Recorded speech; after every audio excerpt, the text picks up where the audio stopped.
At what moment did you know you up?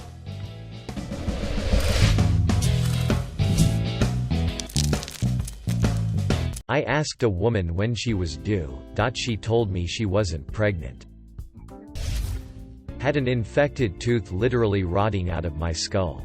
Kept taking 800 milligrams ibuprofen throughout the day. Woke up in the middle of the night to immense pain. Popped another IBU and some other pill that I don't remember and smoked a bowl.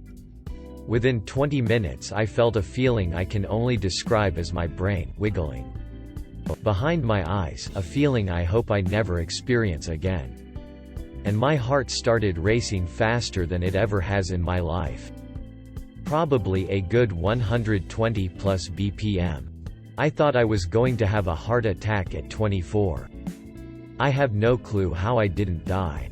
I panicked and woke my parents up and got in so much trouble because in the initial panic and confusion, I thought it was the combo of the IBU and the weed and confessed I had been smoking in the house. Only later did I realize it was all the IBU I had taken in the last 24 hours. Also, not really relevant but interesting. That same day, I went to the dentist and on my way back I wrecked my mom's car. Exactly a week later, I started going into anaphylactic shock due to an allergy to the antibiotics they prescribed me for the infection in my tooth. Then I electrocuted myself on a hidden live wire when working on my car less than 2 days later. Something was out for me that week. When I finished half a gallon of prune juice and my stomach started rumbling. Thought it was just a hokey home remedy. Boy was I wrong. When she didn't respond for 6 days. When I'm about to do something but my brain is like no and I malfunction. Like the time I was brushing my teeth and I malfunctioned so I looked up and spat all over the counter and ground. My little brother and I, 9 and 12 respectively, were fighting, as brothers do. I don't know why. But I hadn't trimmed my nails in a bit. I raked his back. His back started to bleed. He started screaming. I didn't even try to silence him. I said a quick sorry and ran out of the house. Came back and it was locked. About an hour later Mom opened the door and said that Dad was furious and was gonna probably take it out on me in the morning. He did. It's how I woke up that day. A year after I said I do. When I woke up with my ex next to me. Jumped down a large step, intending on landing on my right leg. Foot touched the ground. Knee decided nope, not catching you today, and did such by spending a few precious moments out of its socket. As my knee has given out on me before. I knew I up in those moments before I ended up collapsed on the ground. In pain. Then I got back up a few seconds later and started limping to keep up with the rest of the group at camp. Because I was not getting left out of activities due to a knee injury I had sustained 15 seconds ago. This attitude was probably for the best. Helped my knee get itself back into proper form quicker. When I lied about going to football practice for 3 months and my uncle called me telling me he knows everything and to get my home. When I slid right out of my mom's and onto the floor. When my mom called my first, middle, and last name. Told her to hold on because I needed to write my will. When I ruined my relationship with the boy I'm still in love with. Crying after because I was such a religious Christian boy back then. A little bit of background for this. My parents are very strict and they wanted me to have the best grades. It was in my first year of high school. During history classes, my deskmate asked me at what page the lesson was. Mind you, my history teacher is one scary guy. He wants you to pay full attention at his classes. Anyway, he was lecturing a classmate of mine. I turned to my deskmate to tell him the page the lesson was at and my teacher says, "Le French fry spy. Continue." Me. Yes. You. Continue the lecture. From the point your classmate stopped. Come on. We haven't got all day. But Mr. G. I was only telling him at what page the lesson is. Did I stutter? Little weasel?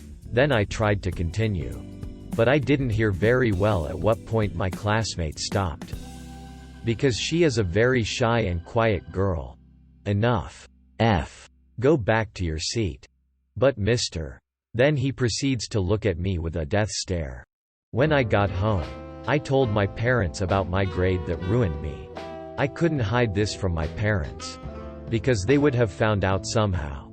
And they say they want to hear the bad news from me every time. I was grounded for a month nevertheless. Not me but my friend. He sent me a pic of the messages. Her. It's either or. Him. Okay, I choose you. Her. Either you are lying or it's not a serious relationship. Him. I don't need anyone else. Her. You always say that. Him. I'm sorry. Her. You got a wife.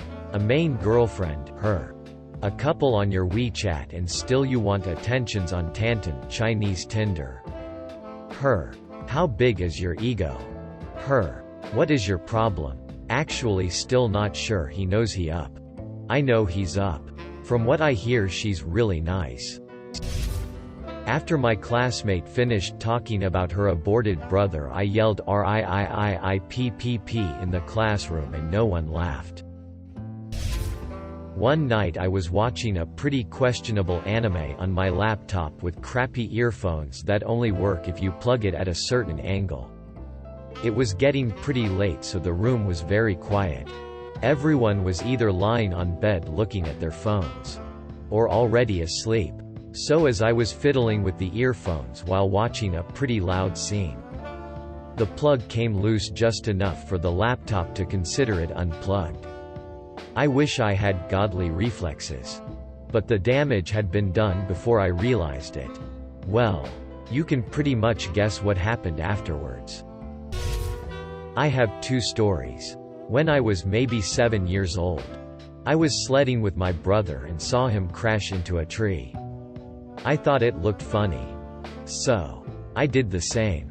It was all fun and games until I thought my stomach was gonna fall out.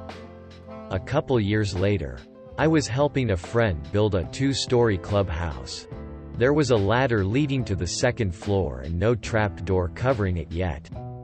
I forgot how close my left foot was to it until after I stepped to the left with a hammer in my hand. I thought I was falling in slow motion for a moment and I literally thought about my mom, who was across the street, telling me to be safe while playing with the neighbors. My head hit the ladder a couple times and, in between the first and second time, the back of the hammer, the part that you pull nails out with, just barely missed my right eye socket while stabbing my head. Any lower, I would have lost my right eye. The only thing everyone else sees is me falling onto the ground. Then, pulling a hammer out of my face with a lot of blood seemingly pouring out of my eye. I don't remember making any noise until I cried in the car ride to the hospital. But my mom, later on, said that I was screaming. I got 5, I think, stitches and a small scar. Currently, my eyebrows look like they're slightly different shaped because my bone cartilage around my right eye is less round at the top. It's hardly noticeable though. What annoys me is when I'm doing my eyebrows, I just grab an eyebrow razor and shape them. If I leave them at my desired thickness, basically their natural thickness, but more cleaned up, there's a section of my right eyebrow that doesn't grow anymore. I have to either have my brows natural and trailing off, super thin, or uneven. I'm not super into makeup, so I'm not gonna spend every morning making them perfect. The first time I started using drugs, alcohol and cigarettes. Honey, I think the condom broke. Whoopsie babies. Reverse. My previous relationship was really not going too well and I was considering ending it. In hindsight, should have ended it way before I did. Anyway, I was texting my mom, how am I supposed to be happy and celebrate his birthday with him when I know I don't want to be with him and I just want to end this? Somehow, the message didn't end up going to my mom but to my ex. 3 whole days before his birthday. Needless to say, it was a pretty crappy few months after person facepalming light skin tone female sign. My girlfriend confided some personal information in me, and a month or so later I made a joke about it when we were hanging out with some of our friends. I've never felt so bad after talking to her afterwards. When I pissed my dad off. Was in a rebellious teenage phase and thought that if somebody expects me to respect them, they gotta earn that respect. My parents annoyed me at the time, and always when I didn't wanna listen I just said stuff like cry quietly. Then I did it one time to many when I passed my father who was sitting on the couch. The same phrase, cry quietly. And a few steps later I felt my stomach turn. The room getting dark and my father basically teleports behind me. The time I turned to him felt like a eternity and he shouted at me like never before. I'm just happy that my family never hits me, cause that's what I expected. In 6th grade we were in Spanish class, in Spain by the way. And we were thinking of phrases to express feelings and I wrote, Hijo de la chupacabra. Which means, son of a goat sucker, the chupacabra. One of my classmates talked me into saying it as an example. The entire class laughed and the teacher just looked at me like I was nuts. Best and worst memory. The moment I realized I had wasted half a year with someone who did not care about me.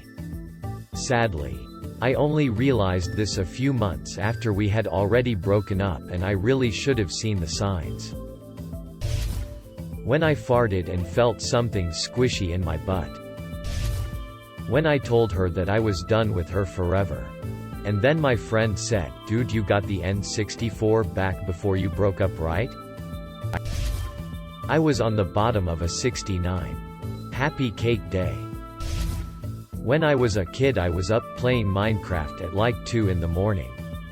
And my mom walked in unannounced. She starts yelling at me and asking why I'm awake. In the most deadpan, tired voice an 11-year-old could have. I said, you're awake too. You know, I could ask you the same thing. Needless to say I got my handed to me after that and I got grounded for a few months lol. Went behind my friend's back and dated his crush knowing full well that he was into her. I'm not dating the girl anymore, but my friend and I haven't talked in a while since then. When my teacher was teaching about empathy and we read a passage about a girl with no legs. I said loud enough for everyone to hear, how am I supposed to put myself into her shoes? Let's just say it did not go well. I used to use tongs to get toast out of the toaster. At work some years ago. We had just received a fancy new instrument. I took it out to the workshop where I proceeded to slam 40 kilograms of rocks into it and dropping it on a concrete floor. The I done fucked realization came with the sound of rocks on plastic. Bringing the wreck back to the boss was such a lovely experience, skeptical smiley face. I stalked this popular girl in our school on Instagram and accidentally uploaded her bikini pic in my story. I only saw the post 16 hours later. I don't know if she ever knew about it. She was only a new student at that time but got popular because of her looks. I've been called an idiot and a dumbass over and over, but that was a year ago. Now she is the GF of my old friend. The rest of the semester will be online. Grade 6. Came home for lunch. Eating sandwiches with the family on the back patio. The family decided to tease me about some girl. So I said she was a. Not knowing what the word really meant. The dead silence that greeted my silence told me that word meant a lot more than she's a mean girl. I was a troublesome young person. So the first time I got arrested as an adult, I called my uncle and was like, "Ha. Funny story. I'm in jail." And he said, "I said I wouldn't." "Yeah. But this is real life now." "Still. No. Damn it." Told my crushes I liked them and they spread it all over the school. The same year I was called the boy.